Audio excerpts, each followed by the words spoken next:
Already എല്ലാവരും down ആയിട്ടിരിക്കുമായിരുന്നു. അപ്പോഴാണ് ഈ SRKയുടെ സംഭവം നടക്കുന്നത്. ഞാനപ്പോൾ ഈ സെർവറിൻ്റെ കാര്യം കുറച്ച് ഡീറ്റെയിൽഡ് ആയിട്ട് നിങ്ങൾക്ക് ഇതോട് കഴിഞ്ഞിട്ട് പറഞ്ഞുതരാം. SRK കഴിഞ്ഞ കുറച്ച് ദിവസങ്ങളായിട്ട് അവൻ ഇമോഷണലി ഭയങ്കര വീക്കായിരുന്നു. ഇമോഷണലി വീക്ക് എന്ന് പറയുന്നതിൻ്റെ മെയിൻ കാരണം എന്ന് പറഞ്ഞാൽ അത് അവൻ്റെ വളരെ എനിക്കതിങ്ങനെ ഒരു ലൈവിൽ വിളിച്ച് പറഞ്ഞ് ഇതാക്കാനുള്ളൊരു താല്പര്യമില്ല. അതിൻ്റെ ഒരു റീസൺ എന്ന് വെച്ചാൽ അത് അവൻ്റേതായിട്ടുള്ള പേഴ്സണൽ കാര്യമാണ്. അപ്പോൾ അവൻ അങ്ങനെ പെട്ടെന്ന് ആൾക്കാരുടെ അടുത്തോട്ട് ഇത് ഒരുപാട് ഷെയർ ചെയ്യുന്ന ഒരു കൂട്ടത്തിലല്ല. അതായത് ഷെയർ ചെയ്യുമോ, അവന് ഭയങ്കര കംഫർട്ടബിൾ ആയിട്ടുള്ള അവൻ്റെ കൂടെ ഒരുപാട് ടൈം സ്പെൻഡ് ചെയ്യുന്ന കുറച്ച് ആൾക്കാരുടെ അടുത്ത് മാത്രമേ അങ്ങനത്തെ കാര്യങ്ങൾ ഷെയർ ചെയ്യാറുള്ളൂ. അപ്പോൾ ഇവൻ ഒന്നാമത്തെ കാര്യം ഇങ്ങനത്തെ കുറച്ച് കാര്യങ്ങൾ ഈ ഇടയായിട്ട് റീസെൻ്റ്ലി അവൻ്റെ ഒരു ലോകം എന്ന് പറയണത് ഈ പറയണ അവന് കംഫർട്ടബിൾ ആയിട്ടുള്ള കുറച്ച് പേര് മാത്രമേ അതിനകത്ത് ഉണ്ടായിരുന്നുള്ളൂ. അപ്പോൾ വേറെ ആരുമായിട്ടും അങ്ങനെ ഈ കാര്യങ്ങളൊന്നും ഷെയർ ചെയ്തിട്ടില്ല. വേണ്ട, അത് പറയണ്ട. അല്ലടാ, അതൊന്നും പറയത്തില്ല കേസ്. എനിക്കറിയാം എന്ത് പറയണം പറയണ്ടെന്ന്. നിങ്ങളെല്ലാം ചില്ലാവും, ഞാൻ പറയണ കാര്യങ്ങൾ കേൾക്ക്. എനിക്കിത് നിങ്ങളോട് പറഞ്ഞാലേ പറ്റുള്ളൂ. കാരണം നമ്മുടെ കൂട്ടത്തിൽ ഒരാൾ പോയി കാണാതെ പോയതിന് ശേഷം നമുക്ക് ഇത്ര മണിക്കൂറിനുള്ളിൽ അവനെ തിരിച്ചു കൊണ്ടുവരിക എന്ന് പറയുന്നത് അതിനകത്ത് ഒരുപാട് പേരുടെ എഫേർട്ടും ഒരുപാട് കാര്യങ്ങളും ഉണ്ടായിരുന്നു. അതുകൊണ്ടാണ് എനിക്കിത് പറയണമെന്ന് ഞാൻ നിങ്ങളടുത്ത് പറഞ്ഞത്. അപ്പോൾ ഇങ്ങനൊരു പ്രശ്നം പെട്ടെന്ന് ഉണ്ടായി എന്ന് അറിഞ്ഞപ്പോഴത്തേക്കിന് ഇതിനു മുമ്പും ഇതുപോലെ ഡൗൺ ആയിട്ട് പോയി മാറിയൊക്കെ ഇരുന്നിട്ട് അടുത്ത ദിവസം വന്നിട്ടുണ്ട്. മീൻസ് അങ്ങനത്തെ ഇതൊക്കെ ചെയ്തിട്ടുണ്ട്. അപ്പോൾ ഫസ്റ്റ് ഡേ ഇവൻ മിസ്സിങ് ആണെന്ന് പറഞ്ഞപ്പോൾ എല്ലാവരും ആദ്യമേ തന്നെ ഒന്ന് പാനിക്ക്. അവൻ ഒരു നോട്ട് എഴുതി വെച്ചിട്ടുണ്ടായിരുന്നു. ഒരു നോട്ട് അവൻ വീട്ടിൽ എഴുതി വെച്ചിട്ടുണ്ടായിരുന്നു. എന്നിട്ട് അവൻ്റെ ഫോൺ അവിടെ തന്നെ വെച്ചിട്ടാണ് പോരുന്നത്, മനസ്സിലായോ? അപ്പോൾ കൂട്ടുകാരൻ്റെ അടുത്ത് റെയിൽവേ സ്റ്റേഷനിൽ വരെ ആക്കാൻ പറയുന്നു. അവൻ റെയിൽവേ സ്റ്റേഷനിൽ കൊണ്ടാക്കി. റെയിൽവേ സ്റ്റേഷനിൽ കൊണ്ടാക്കിയതിന് ശേഷം ഈ കൂട്ടുകാരൻ അവനെ വിളിച്ച് നോക്കിയപ്പം ഫോണ് വീട്ടിൽ കിടന്ന് റിങ് ചെയ്യുന്നു. അപ്പോൾ അവൻ്റെ വല്യമ്മയാണ് ഫോൺ എടുക്കുന്നത്. അപ്പോൾ അതിനകത്ത് കണ്ടിന്യൂസ് ആയിട്ട് ഇങ്ങനെ കോളും കാര്യങ്ങളൊക്കെ വരുന്നു. അപ്പോൾ അതിൻ്റെ അടിയിൽ ഒരു ചെറിയൊരു നോട്ട് വെച്ചിട്ടുണ്ടായിരുന്നു. അതായത് അവൻ കുറച്ച് ശോകാവസ്ഥയിലാണ്, എനിക്ക് ഇതാരടുത്തും എക്സ്പ്രസ് ചെയ്യാൻ പറ്റുന്നില്ല എന്നുള്ള രീതിയിലൊരു നോട്ട് അതിൻ്റെ മണ്ടയ്ക്ക് വെച്ചിട്ടുണ്ടായിരുന്നു. അപ്പോൾ ഇത് വായിച്ചപ്പോഴത്തേക്കിനും എല്ലാവരും പെട്ടെന്ന് പാനിക്കായി, മനസ്സിലായോ? അപ്പോൾ പെട്ടെന്ന് കണ്ണാപ്പി, ഞാൻ ഗോകുവിൻ്റെ ലൈവിൽ കളിച്ചുകൊണ്ടിരിക്കുന്ന സമയത്താണ് ഇതെന്നെ വിളിച്ച് പറയുന്നത്. നിങ്ങൾ കഴിഞ്ഞ ദിവസത്തെ ലൈവ് കണ്ടാൽ അറിയാൻ. ഞാൻ അതിൻ്റെ ഇടയ്ക്ക് വന്ന് പെട്ടെന്ന് ഞാൻ ഇറങ്ങുവാന്ന് പറഞ്ഞിട്ട് ഞാൻ പെട്ടെന്ന് അവിടെ നിന്ന് ഇറങ്ങി, മനസ്സിലായോ? ഇറങ്ങി ഇമോട്ടൊന്നും ഇടണ്ട, ഇമോട്ടൊന്നും ഇടണ്ട ഗൈസ്. അവന്മാരെ നിങ്ങൾ റിപ്ലൈ കൊടുക്കാതിരുന്നാൽ മതി. ഇവിടെ ചില്ല പറയാനുള്ള കാര്യങ്ങൾ പറഞ്ഞോട്ടെ, ഇതൊന്നും ഇടണ്ട. എന്നിട്ട് ഞാൻ പെട്ടെന്ന് ഇത് അറിഞ്ഞു കഴിഞ്ഞപ്പോൾ തന്നെ നമ്മൾ എന്ത് ചെയ്യാൻ പറ്റും എന്നുള്ളൊരു കാര്യമാണ്. നമുക്കിത് എവിടുന്ന് തുടങ്ങണം, എങ്ങനെ തുടങ്ങണം എന്നൊന്നും അറിയത്തില്ല. അപ്പോൾ അമ്പത്തൂരിൻ്റെ അച്ഛൻ പോലീസിലാണ്, സ്റ്റീവിൻ്റെ അച്ഛൻ പോലീസിലാണ്. നമുക്ക് ഇങ്ങനെ കുറച്ച് ഇത് മാത്രമേ ഉണ്ടായിരുന്നുള്ളൂ, മനസ്സിലായോ? അപ്പം നമ്മൾ ഓരോരുത്തരെ വിളിച്ച് ഓരോ കാര്യങ്ങൾ ഓരോ സ്റ്റേഷനിൽ വിളിച്ച് സോറി ഗൈസ്, എനിക്ക് തുമ്മല. അപ്പം ഇതെല്ലാം അങ്ങനെ ചെയ്തുകൊണ്ടിരിക്കുക. അപ്പോൾ അനിയൻ ഓൾറെഡി കൊണ്ടുവന്ന് സ്റ്റേഷനിൽ കേസ് കൊടുത്തു. മിസ്സിംഗ് കേസ് ഫയൽ ചെയ്ത് നമ്മുടെ കൊല്ലം കുണ്ട്ര പോലീസ് സ്റ്റേഷനിലാണ് മിസ്സിംഗ് കേസ് ഫയൽ ചെയ്തത്. മിസ്സിംഗ് കേസ് ഫയൽ ചെയ്ത് കഴിഞ്ഞപ്പോൾ തന്നെ നമുക്കിത് മെയിൻ സ്ട്രീമിലേക്ക് എത്തിക്കുക, അല്ലെങ്കിൽ ആൾക്കാരിലേക്ക് എത്തിക്കുക, എത്രയും പെട്ടെന്ന് ഇവനെ കണ്ടുപിടിക്കുക എന്നുള്ളൊരു സാധനം ഉള്ളതുകൊണ്ട് ഞാൻ എൻ്റെ വീട്ടുകാരുടെ അടുത്ത് പെർമിഷൻ ചോദിച്ചിട്ട് ഞാൻ സ്റ്റോറി ഇട്ടോട്ടെ എന്ന് ചോദിച്ചു. സ്റ്റോറി ഇട്ടോളാൻ പറഞ്ഞു അവരെൻ്റെ അടുത്ത്. ഞാൻ എന്നിട്ട് അങ്ങനെ നമ്മളൊരു പോസ്റ്റർ അവരുടെ നാട്ടിലെ ഗ്രൂപ്പുകളിലൊക്കെ ഷെയർ ചെയ്തൊരു പോസ്റ്ററാണ് നമ്മൾ ചെയ്തത്. അന്ന് രാത്രി വരെയും എൻ്റെ വിശ്വാസം എന്ന് പറഞ്ഞാൽ ഗൈസ്, സത്യം പറഞ്ഞാൽ എൻ്റെ സ്റ്റോറിക്ക് ആവറേജ് ഒരു 300 to 400K സ്റ്റോറി റീച്ച് ഉണ്ട് എനിക്ക്. ഞാൻ ഒരു സ്റ്റോറി ഇട്ടാൽ ഏകദേശം 400K ആൾക്കാർ സ്റ്റോറി കാണും. ഞങ്ങൾ വെളുപ്പിനെ 9 മണി 10 മണി വരെ, ഒരു 9 മണി വരെയോളം ടി വിയിലെ എല്ലാവരും ഇരുന്ന് എല്ലായിടത്തും സ്റ്റോറി ഷെയർ ചെയ്തിട്ട് നമ്മളൊരു ഹോപ്പിൻ്റെ പുറത്ത് ഇങ്ങനെ ഇരിക്കുക. എടാ എല്ലാവരും മെസ്സേജ് നോക്കണേ, റിപ്ലൈ നോക്കണേ. കാരണം നമ്മുടെ ലൈവ് കാണുന്ന പിള്ളേർ ആരെങ്കിലും അവനെ സ്പോട്ട് ചെയ്താൽ റിപ്ലൈ അയക്കുമല്ലോ, നമുക്ക് പോയി കണ്ടുപിടിക്കാം എന്നുള്ള രീതിയിൽ നമ്മൾ ഇതാക്കി. അപ്പോൾ എല്ലാവരും ഇങ്ങനെ റിപ്ലൈക്ക് വേണ്ടി വെയിറ്റ് ചെയ്യുക. ഞാൻ ആ ദിവസം സത്യം പറഞ്ഞാൽ ഞാൻ ഭയങ്കര സന്തോഷമായിരുന്നു ഗൈസ്. കാരണം ഉണ്ടല്ലോ, ഒരു സിറ്റിയിലൊരു വാറോ പ്രീ വാറോ അല്ല, സിറ്റിയിലൊരു ഹോസ്റ്റേജ് എടുത്താൽ പോലും ഇത്ര ആൾക്കാർ ആക്റ്റീവായിട്ട് വരത്തില്ല. ഞാൻ നോക്കുമ്പോൾ രാവിലെ 9 മണി 10 മണി വരെ ടി വിയിൽ ഒരു 45-50 പേര് വി സിയിൽ ഇരിക്കുക, റിപ്ലൈ നോക്കി. ഓരോരുത്തരും ഓരോ ഇത് നോക്കിക്കൊണ്ടിരിക്കുക, ഒരു ഹോപ്പ് വേണ്ടിയിട്ട്. എന്നിട്ട് കുറേ പേര് ഇരുന്ന് ഈ പറയുന്ന പോലെ സ്ട്രീമും ബാക്കി കാര്യങ്ങളൊക്കെ ഇട്ട് കുറേ പേര് എക്സോസ്റ്റഡ് ആയി പോയായിരുന്നു കേട്ടോ. ഞാൻ സത്യം പറഞ്ഞാൽ ഫോൺ പിടിച്ചിരുന്ന് ഉറങ്ങിപ്പോയി. ഞാനും ജോക്കിയും ഞങ്ങൾ എല്ലാവരും കുറച്ച് പേര് എല്ലാവരും കൂടെ ഇരുന്ന് സംസാരിച്ച് ഫോൺ പിടിച്ച് കഴിഞ്ഞ് ഉറങ്ങിപ്പോയി. ഉറങ്ങിയിട്ട് ഞങ്ങൾ പെട്ടെന്ന് ഭയങ്കര ഞെട്ടി എണ്ണീറ്റ സമയത്ത് എൻ്റെ ഹോപ്പ് എന്ന് പറഞ്ഞാൽ ഗൈസ്, ഇത്രയും പേര് ലൈവ് ഇതൊക്കെ കാണുന്നത് കൊണ്ട് ഉറപ്പായിട്ടും എന്താ ആരെങ്കിലും ഒരാൾ അവനെ കാണും, അവിടുന്ന് നമുക്കൊരു റിപ്ലൈ കിട്ടും എന്നുള്ളൊരു പ്രതീക്ഷയായിരുന്നു. പക്ഷേ പിറ്റേ ദിവസം എണ്ണീറ്റപ്പോൾ തൊട്ട് ഇൻസ്റ്റഗ്രാം അരിച്ച് പറക്കി നോക്കിയിട്ട് പോലും എല്ലാവരും SRKയുടെ അപ്ഡേറ്റ് എന്താണെന്നും മാത്രമാണ് ചോദിച്ചുകൊണ്ടിരുന്നത്.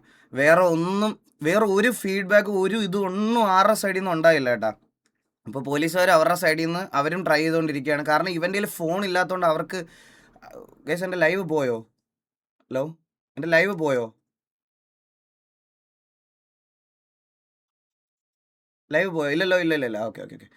അപ്പോൾ പോലീസുകാർക്ക് ഇവൻ്റെ കയ്യിൽ ഫോൺ ഇല്ലാത്തത് കൊണ്ടും അതുപോലെ തന്നെ നമ്മൾ പറഞ്ഞ ഉടനെ തന്നെ അവർ വന്ന് പോലീസുകാർ സത്യം പറഞ്ഞാൽ വന്ന് CCTV വിഷ്വൽ എല്ലാം ചെക്ക് ചെയ്ത് അവൻ റെയിൽവേ സ്റ്റേഷനകത്തോട്ട് കയറി പോയിട്ടില്ല എന്നുള്ളത് അന്നേരം തന്നെ അവിടുത്തെ കുണ്ട്രയിലെ പോലീസുകാരാണേലും അത്രയ്ക്കും അടിപൊളിയായിട്ടാണ് നമ്മളെ ആ സമയത്ത് സഹായിച്ചത്. പറയാതിരിക്കാൻ വയ്യ. അതെടുത്ത് നേരെ വന്ന് അവർ തന്നെ വന്ന് CCTV ഫുള്ള് ചെക്ക് ചെയ്തിട്ട് അന്നേരം തന്നെ നമുക്ക് അതിനകത്ത് കയറിയിട്ടില്ല എന്നുള്ളൊരു കാര്യത്തിൽ ആ സൈഡിലോട്ട്. കാരണം അവിടെ കൊല്ലത്തെ റെയിൽവേ സ്റ്റേഷനിൽ പണി നടക്കുക, നിങ്ങൾക്ക് എല്ലാവർക്കും അറിയാവുമെന്ന് എനിക്ക് അറിഞ്ഞുകൂടാ.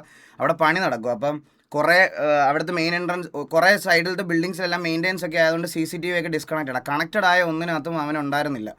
അപ്പോൾ സാറുമാർ അന്നേരം തന്നെ വന്ന് ഇതെല്ലാം നമുക്ക് വേണ്ടി ചെയ്ത് എല്ലാം തന്നു കഴിഞ്ഞിട്ടും ഇവൻ്റെ ഒരു ഇൻഫോ ഇല്ലാതായപ്പോഴത്തേക്കിന് ഞങ്ങൾക്ക് അടുത്ത ദിവസം ഹോപ്പ് കംപ്ലീറ്റ്ലി പോയപ്പം ഞങ്ങൾക്ക് ആർക്കും ഒരു സമാധാനം ഇല്ലാണ്ടായി ഗൈസ്, സത്യം പറഞ്ഞാൽ. പിന്നെ എന്തെങ്കിലും ചെയ്ത് തുടങ്ങണം എന്നുള്ളൊരു കാര്യമാണ്. ഇവിടം തൊട്ട് ഇതൊരു വലിയ ഇത് ശരിക്കും പറഞ്ഞാൽ ഞാൻ ഈ സിനിമയൊക്കെ കാണുമ്പോൾ ഞാൻ ആലോചിക്കും ഓരോന്നൊക്കെ നടക്കണത് എങ്ങനെയാണ്. അതേപോലത്തെ ഒരു ദിവസമായിരുന്നു ഞങ്ങൾക്ക്. അത് എനിക്ക് പറയാതിരിക്കാൻ വയ്യ. ഞാനിത് പറയുന്നത് ഇങ്ങനൊരു സിറ്റുവേഷൻ വരുന്നതെന്ന് കഴിഞ്ഞാൽ നിങ്ങൾക്കത് എങ്ങനെയൊക്കെ എന്തെങ്കിലുമൊക്കെ ചെയ്യാൻ പറ്റുമോ എന്നുള്ളൊരു കാര്യം പറയാൻ വേണ്ടിയിട്ട് മാത്രമാണ്, വേറൊന്നുമല്ല. അപ്പോൾ നമ്മൾ അടുത്തത് എല്ലാവരും എണ്ണീറ്റ് VCയിൽ വന്നിട്ട് അടുത്തത് ആദ്യം പറഞ്ഞൊരു കാര്യം എന്ന് പറഞ്ഞാൽ, എടാ നമ്മളെ കൊണ്ട് പറ്റുന്ന രീതിയിൽ എന്താണെന്ന് വെച്ചാൽ ചെയ്യണം എന്നുള്ള രീതിയിൽ എല്ലാവരും കൂടെ ഇരുന്നപ്പം ആദ്യത്തെ ഇവൻ്റെ ഇൻസ്റ്റഗ്രാം എടുത്ത് അരിച്ച് പറക്കി. ഇവൻ്റെ ഇൻസ്റ്റഗ്രാം എടുത്ത് അരിച്ച് പറക്കിയപ്പോഴത്തേക്കിന് ഇവൻ്റെ ലാസ്റ്റ് ഫ്രീക്വൻ്റ് ആയിട്ടുള്ള കുറച്ച് പോസ്റ്റുകൾ നോക്കിയപ്പം പോസ്റ്റിലെല്ലാം പറശ്ശിനിക്കടവ് അമ്പലത്തിനെ പറ്റി റീപോസ്റ്റ് ചെയ്തേക്കുന്നു. സോ നമ്മുടെ ആദ്യത്തെ അതിലെ റീൽസിൻ്റെ ഓഡിയോ കേട്ടപ്പം നമ്മൾ ഫുള്ള് റീൽസിൽ ഓഡിയോ എന്ന് പറഞ്ഞാൽ ആരും ഇല്ലാത്തവർക്ക് സഹായമായിട്ട് പറശ്ശിനിക്കടവ് മുത്തപ്പനുണ്ടാവും എന്നുള്ള സാധനം അവനിങ്ങനെ റീപോസ്റ്റ് ചെയ്തേക്കുന്നു. സോ നമ്മുടെ ഫസ്റ്റ് അന്വേഷണം അവിടെയായിരുന്നു കേട്ടോ. അവിടെയാണ് നമുക്ക് ആദ്യത്തെ ഒരു ഇത് തോന്നിയത്. അപ്പം നമ്മൾ നേരെ നമുക്ക് ഗ്രൂപ്പും കമ്മ്യൂണിറ്റിയൊക്കെ ഉണ്ടല്ലോ, നമ്മൾ ഈ കമ്മ്യൂണിറ്റിയിലുള്ള കുറച്ച് ആൾക്കാരുടെ അടുത്തെല്ലാം പറശ്ശിനിക്കടവിൽ ഒന്ന് തപ്പാൻ പറ്റുമോ എന്നുള്ള രീതിയിൽ ഇങ്ങനെ കുറച്ച് പേരെടുത്ത് ചോദിച്ചതിൻ്റെ തൊട്ട് പുറകെ ഞാൻ പറയാം ഗൈസ്, ആ അമ്പലത്തിൽ കണ്ണൂരുകാരായിട്ടുള്ള ആൾക്കാർ ഒരു 40 പേരാണ് ആ അമ്പലത്തിൽ പോയി ഒരു 3 മണിക്കൂർ അവന് വേണ്ടി ഇത് ചെയ്തത്. എനിക്ക് എങ്ങനെ നന്ദി പറയാതിരിക്കാൻ എനിക്ക് പറ്റൂല. അത് എത്ര പേരാ പോയെന്ന് എനിക്ക് അറിഞ്ഞുകൂടാ. റിയോ TV നമ്മുടെ ലൈവ് കാണുന്നതും ഗ്രൂപ്പിലുള്ളതും എല്ലാവരും അടക്കം ഒരു 40 പേര് ആ അമ്പലത്തിൽ പോയി.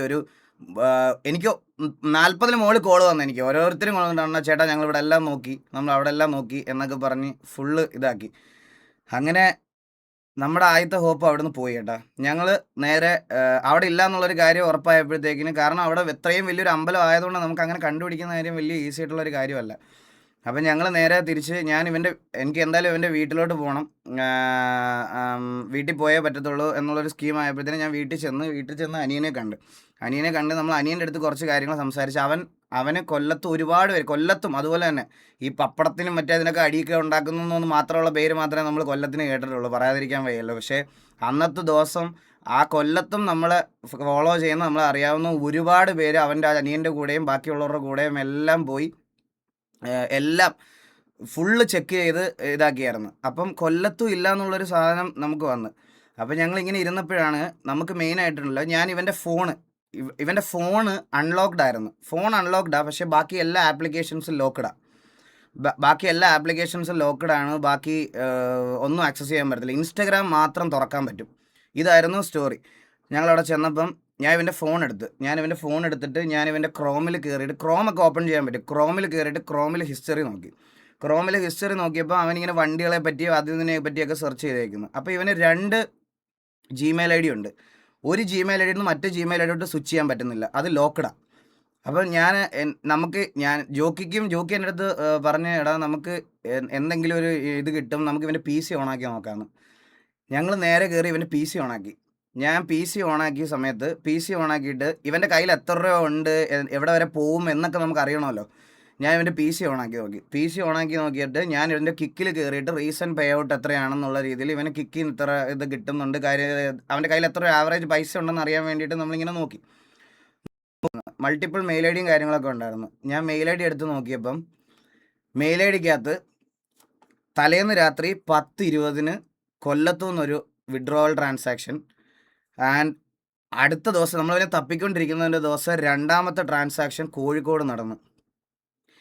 ഈ 2 ട്രാൻസാക്ഷനാണ് ഞങ്ങൾക്ക് സത്യം പറഞ്ഞാൽ അവനെ ഇത്രയും പെട്ടെന്ന് കണ്ടുപിടിക്കാൻ പറ്റിയത്.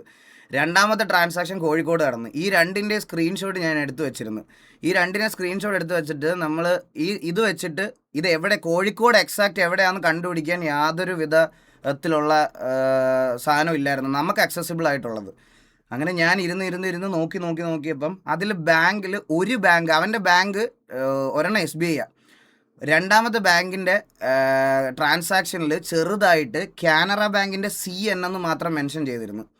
ഞാൻ എന്നിട്ട് കാനറ ബാങ്കിൻ്റെ സെർവർ ഡേറ്റയ്ക്കകത്ത് കയറിയിട്ട് ATM ID അടിച്ചു കൊടുത്തിട്ട് ഇവൻ പർട്ടിക്കുലർ എവിടെ നിന്നാണോ ആ പൈസ വിഡ്രോ ചെയ്തത് അതിൻ്റെ ലൊക്കേഷൻ കണ്ടുപിടിച്ച് എവിടെയാണോ അത് ചെയ്തത്. എന്നിട്ട് അവിടെ ഉള്ള പോലീസ് സ്റ്റേഷനിലും വിളിച്ച് പറഞ്ഞു, അതുപോലെ ഞങ്ങൾ ഈ ഡേറ്റ ഞങ്ങൾക്ക് കിട്ടിയ സാധനം അതേപോലെ കൊണ്ടുവന്ന് ഞാൻ കുണ്ട്ര സ്റ്റേഷനിൽ അവിടുത്തെ SI സാറിൻ്റെ അടുത്ത് കൊടുത്തു. സാറിൻ്റെ പേര് അനിലെന്നാണെന്ന് തോന്നുന്നു, അതുൽ സാറിൻ്റെ കയ്യിൽ കൊണ്ട് കൊടുത്തു. സെയിം ആ മൊമെൻറ്റിൽ തന്നെ സാറ് അവിടുന്ന് വിളിച്ച് അവിടെ പറഞ്ഞ് ഇതാക്കി അവൻ അവിടെ ഉണ്ടെന്ന് നമ്മൾ ലൊക്കേറ്റ് ചെയ്ത്. അതുകൊണ്ട് സെയിം ടൈമിൽ ഗൈസ് ഇത് നടക്കുന്ന എക്സാക്റ്റ് ടൈമിൽ ജൂഡിനൊരു കോള് വരുവാണ്. നമ്മുടെ സബ്സ്ക്രൈബർ ഒരു ചേട്ടൻ, ഒരു പയ്യൻ, ഒരു ചേട്ടനല്ല ഒരു ചെക്കൻ, അവൻ നേരെ വന്ന് SRK സ്പോട്ട് ചെയ്തു എന്ന് പറഞ്ഞൊരു വീഡിയോ എടുത്ത് അയച്ചു. അപ്പോൾ വീഡിയോയിൽ ഞാൻ അനിയനെ കാണിച്ചപ്പോൾ ബാക്ക് സൈഡ് മാത്രമേ ഉണ്ടായിരുന്നു, അവൻ തന്നെ ഓൺ ദ സ്പോട്ടിൽ തന്നെ ഞാൻ അവനോട് പറഞ്ഞു, എടാ വിടല്ലേടാ, അവനെ പിടിച്ച് നിർത്തിയേക്കണമെന്ന് പറഞ്ഞ് അവനെ പിടിച്ച് നിർത്തി, അവിടെ തന്നെ നിർത്തി. അവൻ അങ്ങനെ ഓടിപ്പോവാനും ഇത് കാണിക്കാനും ഉള്ള ധൃതിയിലൊന്നും അല്ലായിരുന്നു SRK. അവനെ പിടിച്ച് നിർത്തിയപ്പോൾ തൊട്ട് അവൻ കരയുക, അവൻ ആര് വന്ന് സംസാരിച്ചാലും കരയുക, അല്ലാതെ അവൻ ഓടിപ്പോവാനും എസ്കേപ്പ് ആവാനും വേണ്ടി നിൽക്കുമല്ല. എനിക്കറിഞ്ഞൂടാ. അവിടെ പിടിച്ച് നിർത്തി. നമ്മളിപ്പോൾ അതുൽ സാറിൻ്റെ അടുത്ത് കൊണ്ടുവരല SI അതുൽ സാറുണ്ട്, പുള്ളിയുടെ അടുത്ത് പറഞ്ഞപ്പോൾ തന്നെ പുള്ളിക്കാരൻ അവിടെ വിളിച്ച് പറഞ്ഞ് അവിടുന്ന് പോലീസ് വന്നു. അവനെ നമ്മൾ അവിടെ ഞാൻ എന്നിട്ട് ഫോൺ എടുത്തിട്ട് അവൻ്റെ കയ്യിൽ സംസാരിച്ചപ്പോൾ തൊട്ട് അവൻ ഭയങ്കര കരച്ചിലായിരുന്നു. ഞാൻ പറഞ്ഞു, നീ സേഫായിട്ടിരിക്കും, നമ്മൾ ഇതുപോലെ അങ്ങോട്ട് വരുന്നുണ്ട്. ഇന്നലെ അങ്ങോട്ട് പോകാൻ വേണ്ടി ഇരുന്നതാണ്. അപ്പോഴാണ് ആരും ഉറങ്ങിയിട്ടില്ല, 2 ദിവസമായിട്ട് അവിടെ വരെ ഡ്രൈവ് ചെയ്യാനുള്ള കേപ്പബിലിറ്റി ഇല്ലാത്തത് കൊണ്ടാണ് ഇങ്ങനത്തെ ഒരു കാര്യം ഇതാക്കിയത്. അപ്പോഴത്തേക്കിന് അവൻ്റെ അനിയൻ്റെ വീട്ടിൻ്റെ അടുത്തുള്ള ബന്ധുക്കളും ആൾക്കാരും എല്ലാം ആയിട്ട് വണ്ടിയിൽ പോയി അവനെ അവിടെ പോയിട്ട് സ്റ്റേഷനിൽ നിന്ന് ഇപ്പം ഇതാക്കിയിട്ടുണ്ട്. അവനെ ഇങ്ങോട്ട് കൊണ്ടുവന്നുകൊണ്ടിരിക്കുക.